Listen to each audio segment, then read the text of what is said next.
Aujourd'hui, donc, nous allons voir le troisième point du cours sur les nombres complexes que j'ai intitulé Calcul dans le plan complexe.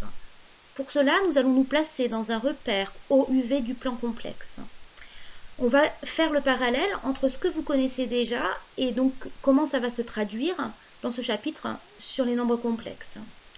Alors, deux vecteurs W et W' sont égaux si et seulement si. Les années passées, on vous a dit que deux vecteurs étaient égaux s'ils avaient même abscisse et même ordonnée. Dans le plan complexe, deux vecteurs W et W' sont égaux si et seulement si ils ont la même affixe. Ça nous permet de conduire aux formules suivantes. Donc je considère un vecteur W qui a pour affixe ZW, un vecteur W' qui a pour affixe ZW'. Et bien l'affixe du vecteur W plus W', on va pouvoir l'obtenir en faisant le calcul suivant. Alors les années passées, on vous disait que l'abscisse, on l'obtenait en faisant la somme des abscisses, donc l'abscisse de W plus l'abscisse de W', et que l'ordonnée, on l'obtenait en faisant l'ordonnée de W plus l'ordonnée de W'. Et donc cette année, on utilisera donc la propriété suivante, c'est que l'affixe du vecteur W plus W', c'est l'affixe de W plus l'affixe de W'. On obtient exactement la même quand on veut faire la différence. Le vecteur W moins W' a pour affixe l'affixe de W moins l'affixe de W'. Quand on multiplie un vecteur par une constante k, vous avez vu l'année dernière que ça revenait à multiplier son abscisse par k et son ordonnée par k. Et bien dans le ça revient à multiplier son affixe par k. Donc je vous propose donc de traiter quelques exemples. Par exemple, si je m'intéresse au vecteur W qui a pour affixe 1 moins 5i, et au vecteur W' qui a pour affixe moins 2 plus 4i.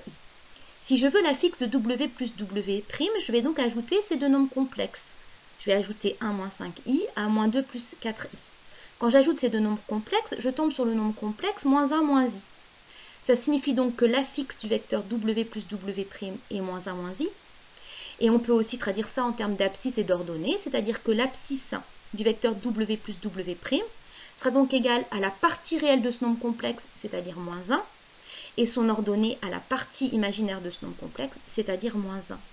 L'abscisse est l'ordonnée de ce vecteur en un seul calcul.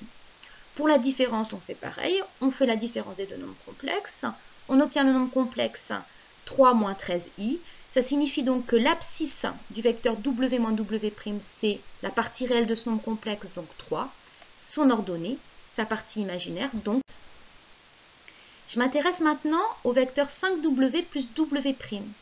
Pour déterminer son affixe, on va faire 5 fois l'affixe de W et on va ajouter 2 fois l'affixe de W'.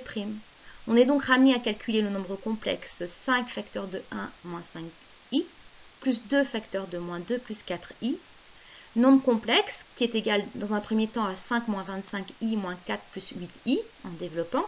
Et en regroupant ensuite les parties réelles et les parties imaginaires, on tombe sur le nombre complexe qui s'écrit 1 moins 17i. Ça signifie donc que le vecteur 5W plus 2W' a pour abscisse 1, pour ordonnée moins 17, et encore une fois, on a obtenu son abscisse et son ordonnée à l'aide d'un seul calcul. On va passer maintenant aux points. Donc je vais m'intéresser à deux points A et B dans le plan complexe. Je note ZA l'affixe du point A et ZB l'affixe du point B. Les années passées, on vous a dit que pour déterminer les coordonnées du milieu du segment AB, on faisait l'abscisse de A plus l'abscisse de B divisé par 2 pour trouver l'abscisse du milieu, l'ordonnée de A plus l'ordonnée de B divisé par 2 pour avoir l'ordonnée du milieu. Et bien là, on fera juste l'affixe de A plus l'affixe de B divisé par 2 pour avoir l'affixe du milieu.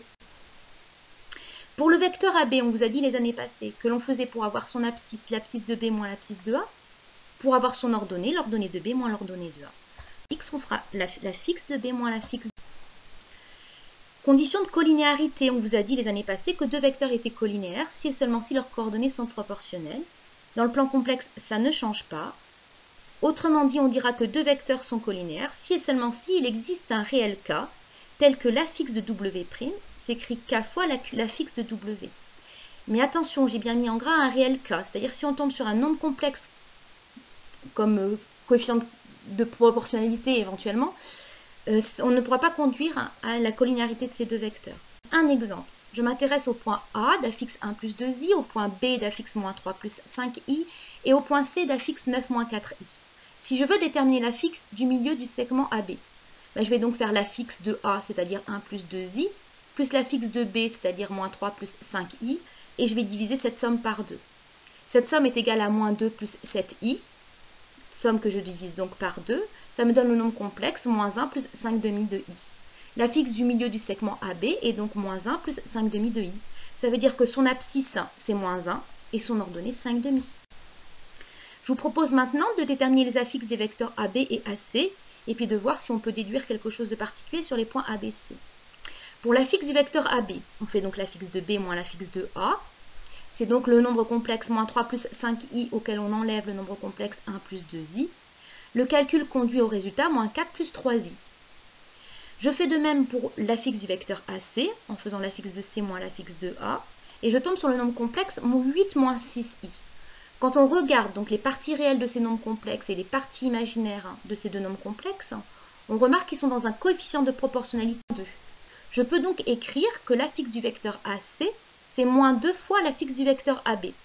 J'en conclus donc que les vecteurs AB et BC, alors je me suis trompée, c'est AB et AC qu'il faut lire sur la vidéo, AB et AC sont collinéaires, et donc que les points AB et C sont alignés. D'accord ? Alors attention, faut faire quand même très attention, je vous ai bien dit qu'il fallait absolument que le coefficient de collinéarité soit un nombre réel pour que les points soient alignés. Par exemple, si je considère les points A d'affixe 1 et B d'affixe I, j'ai l'affixe du vecteur OA qui vaut 1, puisque c'est la même que l'affixe de A, et l'affixe du vecteur OB qui est égal à l'affixe de B, donc I. Je peux écrire que l'affixe de OB, c'est I fois l'affixe de OA. Mais I n'est pas un nombre réel, c'est un nombre complexe. Donc ça ne me dira pas du tout que les vecteurs sont collinéaires. Bien au contraire, si vous regardez sur la figure, sur laquelle j'ai matérialisé les vecteurs OA et OB, on voit que ces vecteurs sont orthogonaux. Ils sont très très loin d'être collinéaires. Donc faites bien attention à ça. Le coefficient de collinéarité doit être absolument réel.